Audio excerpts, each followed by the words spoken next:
Well, here we have it then, the start of Michael Carrick's trial to remain as Boro boss, and it doesn't start with an easy one, as this Friday night we head away to Bristol City.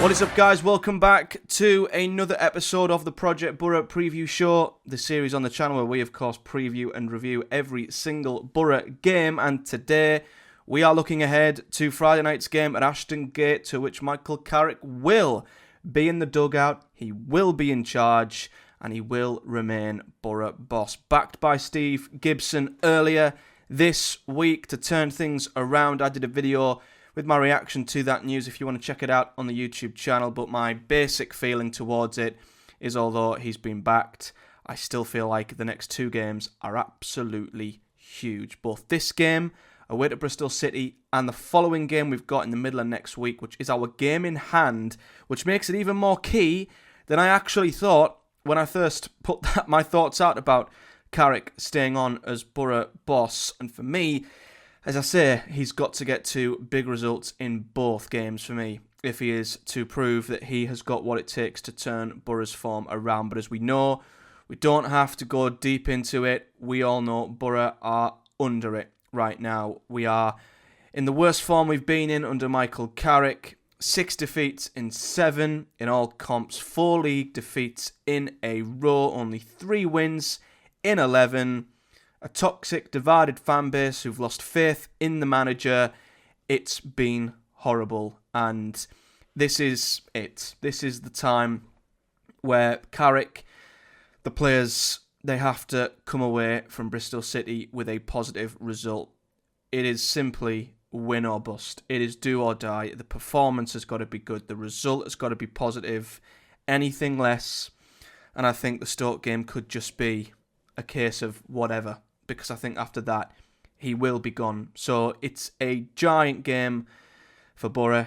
Undoubtedly, unquestionably, the biggest game of Michael Carrick's managerial career. I think every game as it goes on will become the biggest. This is now currently the biggest. And as I've mentioned, it's not exactly an easy one, because we are heading to a place where we have notably been dross over the years. And to be fair, against Bristol City, we've been dross both ways, to be honest with you. They always get results against us. They're a bogey team both home and away, but especially at Ashton Gate. And we'll get to the head-to-head briefly at the end. I can't recall the last time I remember us getting anything at Ashton Gate. It is a truly horrible ground for Boro, and it probably couldn't be a harder place to go, not just because of that, but because of Bristol City and how good they've been at home. That mixed with Boro's record there, Michael Carrick could not have a bigger uphill task if he tried this Friday night. So let's take a look then at Bristol City. They currently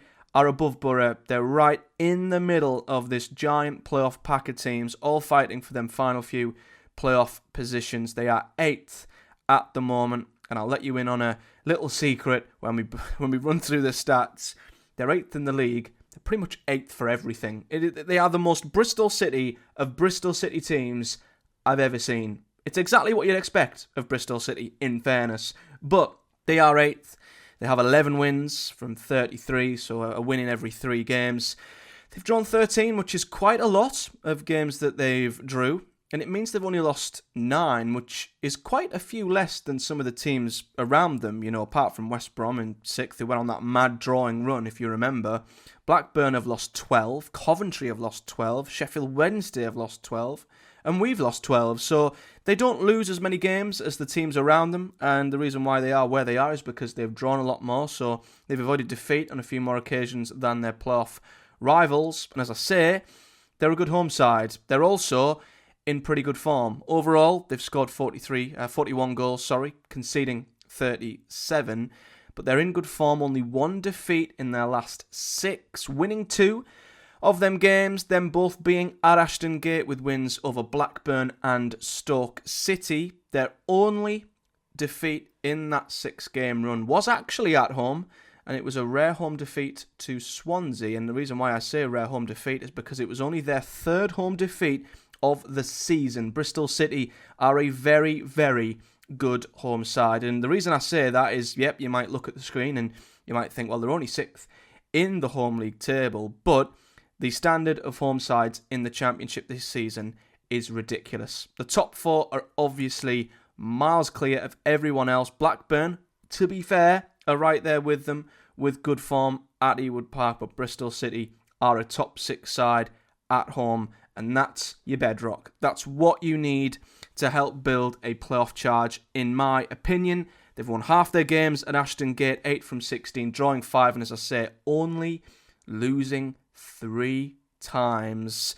They've scored 23 goals, conceded 12 at Ashton Gate. A very, very good home side. And that is not good when you pair it up with Borough's away record, which at the moment is not great. We're normally a good away side under Carrick, but we've lost each of our last 3 away games to Pompey, to Sheffield United, and of course to Preston. So on the road at the moment, we are so open. We give up so many opportunities, and we're offering barely anything going the other way. So quite honestly, the performance has got to improve tenfold from that horrid night at Sheffield United. Otherwise, we will get beat again. There is absolutely no questions, no beating around the bush. If we play anything like we did, probably against any of the teams, we had a decent spell against Preston in the second half, but defensively in all 3, we've been absolutely god-awful. And if we do that again against Bristol City, we won't be coming away with a result. So yeah, 6th best home team in the league. Do you want to know where Boro are in the home league table? 14th. Absolutely shocking. Anyway, that's their record, our record, their current form. Pretty good. It's not an easy place to go at the best of times for Boro, never mind now. But looking a little bit deeper into Bristol City's numbers, I mentioned they're kind of in and around 8th for everything. Going forward, they're a pretty good team. They're a little bit lower than 8th, although they have got the same goals per game as some of the sides above them in and around that 8th place spot. But they have scored 41 goals, as I say. So they're inside the top 10 for goals scored, which is exactly where you'd expect Bristol City to be. They're always in the top half, hovering just outside the playoffs, having the odd flirt here and there, in and out every so often. It's exactly where I'd expect Bristol City to be. And their expected goals, shock, has them in 8th. They're slightly underperforming their expected goals, but again, it's a very, very good, solid top half side who possibly could push for a playoff place, especially in a league this season, which from 4th downwards or 5th downwards is just so weak and inconsistent. So Bristol City are right where you'd expect them to be. Offensively, XG of 42.7. They say they're just performing slightly beneath that. And in other attacking metrics, they're exactly where you'd expect them to be. They're 9th for shots on target, 9th for big chances, 8th for big chances missed. There is nothing there that surprises me about Bristol City, but what it does tell me is they are exactly where they should be, and they're fairly consistent in whatever it is they're doing. So they are exactly what you'd expect. Exactly what it says on the tin, I guess, with Bristol City. So a solid attacking side, one not to be taken lightly. Defensively, you won't be surprised to hear that they're 8th once again. They've conceded the 8th most goals in the Championship with 37. A very good record when you look at the teams who are above them. Millwall, of course, are above them. A brilliantly defensive side. Blackburn up there as well. They are above them in the league table. There's no real surprise that the defensive league table and the defensive numbers is not far off what the league table actually looks like. It just tells you what a good defence can do. Cough, cough, Middlesbrough Football Club. So Bristol City are exactly where you'd expect them to be in the defensive numbers. 8th for goals conceded with 37. And be shocked. I hope you sat down for this, because they're around 8th for their XG against. And obviously, XG against, the table's flipped, so they're actually 16th for XG against. But when you actually flip it, they're, is it 8th or 9th? When you flip it for who's got the highest to lowest, or lowest to highest XG against. They're 36.7 XG against, so again, solid top half. They've pretty much conceded exactly the number of goals that the data says they are expected to. And the funny thing here is, their XG against is extremely similar to Borough's. Theirs is 1 higher. yet we've conceded 6 more goals than what they have. Another horrid sign as to how badly Borough's defence is underperforming this season. So yeah, Bristol City, as I say, exactly what you'd expect. A solid top half side who could be in and around the playoffs, one not to be taken lightly, and a team Boro are certainly going to have to be at their best to get a result given where we are in the table. Looking at Bristol City's numbers and their team, they have a pretty intriguing team, to be honest. A solid team with some really good individual players. They seem to play 3-4-3, and it's a formation I've really liked. I've always liked 3-4-3. It's adaptable. They can drop into a back 5 out of possession if they want to defend and protect, or they can push forward a 3-4-3 and their wing backs, if you want to call them that, left-sided, right-sided midfielders can push on and support the attackers. But what really worries me about this is that they've got 3 forwards up front. And I'll talk more about this when I get to my Boro team. But when you've got numerous attackers like that, I've seen in recent weeks how poor Boro are at leaving themselves completely exposed when on transition. We saw it against Sheffield United especially. It wouldn't surprise me if it's an area that teams try and target best they can. But if I'm Bristol City, the second you get Boro to lose the ball and Boro turn the ball over, just get it forward to one of your 3 attackers and attack Boro's centre-backs. Because if we don't change the way we play, or maybe, we did have more of a back 3 against Watford, I guess, but still, Boro will have full-backs, or at least one of them, who will be bombing on. So I think it will be very easy for Bristol City if they turn the ball over, get it forward quickly. They could have 3v3s, 4v3s. They could have Boro's centre-backs, full-backs, defenders outnumbered. And we've seen exactly what chaos and carnage that can cause and how susceptible we are to conceding chances from that, because we're running towards our own goal and we're absolutely all over the place. So if we turn over the ball and you've got the likes of Knight and Bird in the middle of midfield, who are 2 of their biggest creators, pinging it forward to Mehmeti, Armstrong, who is a big, strong, pacey lad, Twine, who is a great dead ball specialist and a creator himself, Boro could be in real trouble. So we seriously have to be so much more solid out of possession, and especially, I'm not going to say if, when we probably lose the ball in midfield and misplace a pass. So that front 3 concerns me for that very reason, but there are numbers that back that up. As I say, Bird and Knight, 2 players I really like in midfield. They'll be going up against Hackney and Morris, and if they lose the midfield battle, they're going to be in trouble because they're 2 very, very big creators. Bird has 6 assists in the Championship, Knight with 5, so you're used to seeing assists from attackers, wide players, but they get a lot of their creativity through them 2 in the centre of the pitch. So Hackney and Morris, they can't be just attacking and leaving a huge giant gap behind them like we did against Sheffield United, because these 2, if they can get in behind and have the freedom to play the ball into Boro's defensive third, we're in trouble. So there are numerous red flags that I see when looking at Bristol City's side. The 2 centre midfielders are 2 very, very red flags, big red flags from a Boro point of view that we have to keep an eye on. So we need to be very disciplined in this game.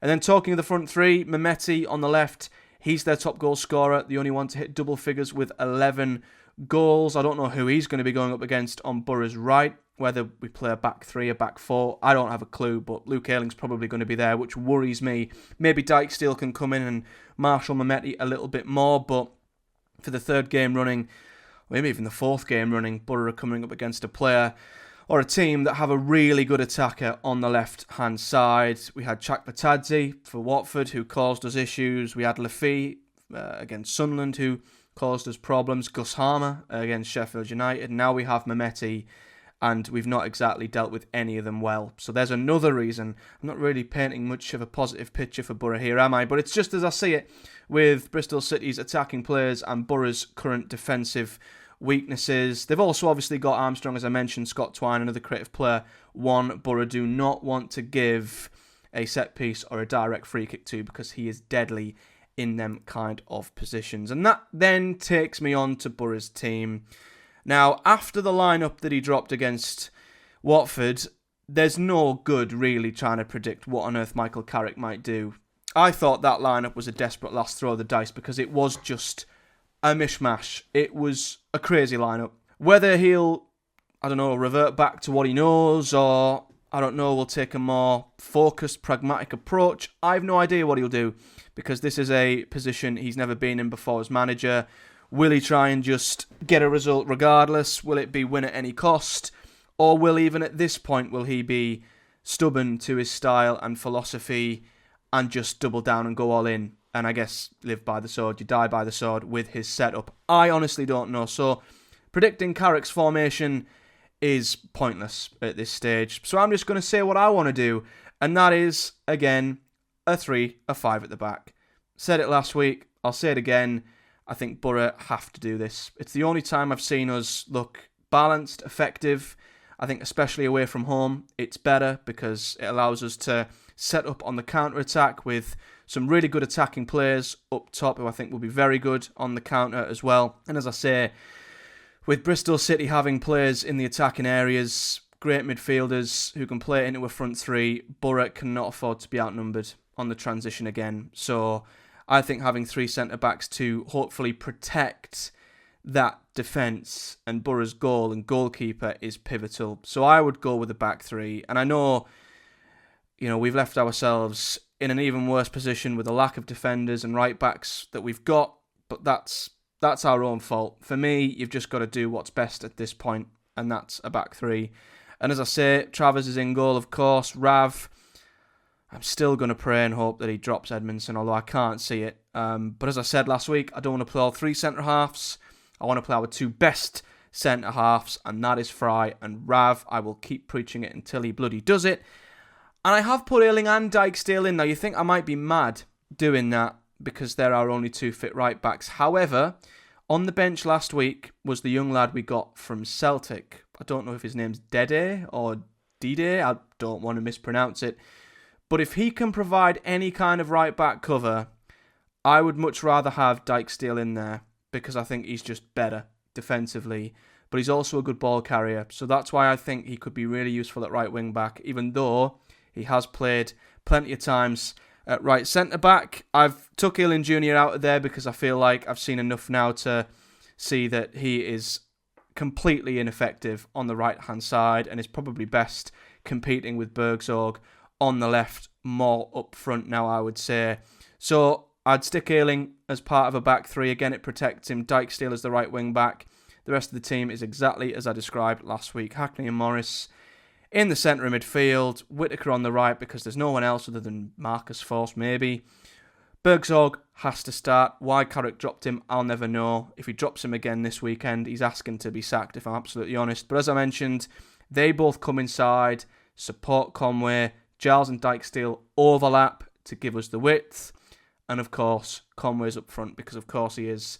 I think it would be, don't want to say hilarious because I don't want to rub it into Bristol City fans who might be listening, because I know they really, really don't like Tommy Conway and have sort of had a disdain for him since he left, or maybe before he left. But I think the script is almost written for him to get Boro back on track in the perfect way possible by scoring against his old club. And this week, amongst all the drama at Boro, only him and Bergzorg are the only 2 players who've come out and actually put statements out to try and get the fans back on side. That's another reason as to why these 2 have to play. But the script is written for Tommy Conway to be the man who fires Boro back into form at Bristol City. I'd love it if that were to be true. So as for the head-to-head then, Boro fans, look away now. So we've played each other a lot in recent years. The record on FootMob goes back to around 2010 with every single head-to-head, and we've played Bristol City a grand total of 23 times. We've been in the Championship together for a hell of a long time. They've won 13 of them 23 meetings. Boro have only won 6 with 4 draws. They're not a very nice team to Boro. And to add to that, we've not beaten Bristol City in any of our last 6 meetings. 6! We've lost 4 of them. Our last win over Bristol City came in August of 2021, and we've not won in any of our last 4 visits to Ashton Gate. Our last visit was in November 2023. We lost 3-2. In April of that year, we did draw 2-2, so albeit we got a draw, we still conceded a ridiculous number of goals. And prior to that, in the February, we lost 2-1, conceding twice in that game as well. So even when we do go to Bristol City and maybe get a result, we always find a way of conceding. So it all points towards another tough place for Boro to go, not just with our record, but also with Bristol City's current form at home in general. Which leads me on to finishing with my prediction. Now, I'm going to try and be as positive as possible, and honestly, I would be gaslighting and I'd just be a liar if I said I was predicting a Boro win, because let's be honest, you guys know I'm a realist. Boro's form is awful, absolutely awful, and we don't look like picking up a win anywhere. The squad, the confidence of the players looks like it's absolutely flawed. The manager looks like he's out of ideas. It's, as we all know, it's not a happy camp. Things have gone terribly wrong, and we're as low as we could possibly be under Michael Carrick as it stands. And Bristol City are a solid side who are good at home and always have a good record against Boro. So there's everything against us. Everything against us. And it's a must-win as well. So I don't think this could be set up to be a tougher test.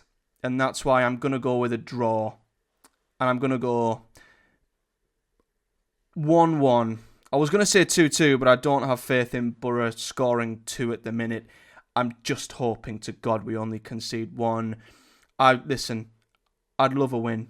A win would be bigger than you can even imagine. I don't have the adjectives to describe how big a win would be. For Carrick, for Boro, for the club, for everyone, if I'm absolutely honest, especially with so much against us at the minute, with this fixture being so difficult in every which way you look at it. But I think we'll draw. I hope we'll draw. I mean, part of me thinks we'll get beat. That's just me being honest. But I'm going to predict a draw because I can't bring myself to predict a defeat. But would a draw be good enough? I don't think so. I think it depends on the performance. If it's a good performance, a fighting, positive, commendable performance, then maybe. And if we then followed that up with a win against Stoke, I think he would be all right. But if we get well beat here, and it's a repeat of Sheffield United, Preston, Pompey, what we've seen week in, week out lately, which is likely, let's not pretend it isn't, then I don't even know if a good performance at Stoke would rescue him. I just feel like the pressure going at that game would be ridiculous, and the fans were already checked out. So, yeah, the biggest game of Carrick's tenure, the biggest game of Boro's season, maybe just with the time we've had with Carrick, the biggest game that Boro have had since the playoff semi-final, because of what is at stake and what might come following it. So it's huge, but we'll see what comes of it on Friday night. I'll, of course, be back to review it on Saturday, depending on whatever the hell happens at Ashton Gate on Friday night. And I don't know if this will be going out before or after my Project Boro Live. It might go out on Wednesday itself. So if you're watching this on Wednesday, I am going to go live on Wednesday evening with a Project Boro live stream where I'm going to have a Q&A to discuss and answer any questions, which is a bit different and a bit of a change. So if this is going to drop during the day on Wednesday, then do try and jump on the YouTube channel and join me at 7 p.m. tonight. And yeah, we can have a chat about Boro in more depth. But until then, if you've enjoyed the video, hit a like on the video, subscribe. For much more, we of course, as I say, review and preview every Boro game here on the channel. And if you'd rather listen to these on the go, there are links in the description for you to do exactly that. And of course, leave me a comment below with your thoughts, your predictions, and what you think will happen at Ashton Gate on Friday night. And until next time, guys, do take care, and I will see you all in the next one.